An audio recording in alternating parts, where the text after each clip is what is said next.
Hello বন্ধুরা, welcome to my another mini blog. তো আজকে আমি নিয়ে আইছি একটা ভিডিও যেটার মধ্যে আমি ঘরে রং করব, মানে রান্নাঘরের এক সাইডে রং করব।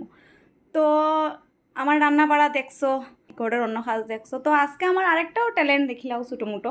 আমি আজকে ঘরের রং করব, মানে রান্নাঘরে সেদিন কাজ হয়েছে। তো ওয়ালের সাইডগুলা মানে উপরগুলো আমি ভাবছি এগুলা একটু কালার করে লিমু। এক প্যাকেট রং রাখা আছে করে, আমি ভাবছি ইটা দিয়া যতটুকু হয় আমি করার চেষ্টা করবো কালার।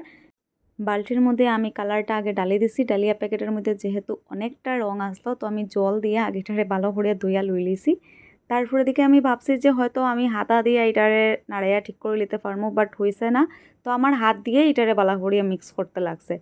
হাত দিয়ে মিক্স করার পরে আমি লাগছে কালার করাত। প্রথম উপরে দিকে একটু করছি, করিয়ে আমি ভাবলাম আগে এই সাইডটা করিলেই বইয়া বইয়া যতটুকু তাড়াতাড়ি লাগে দেখতে অতটুকু কিন্তু তাড়াতাড়ি হয়েছে না, অনেকটা টাইম লাগছিল।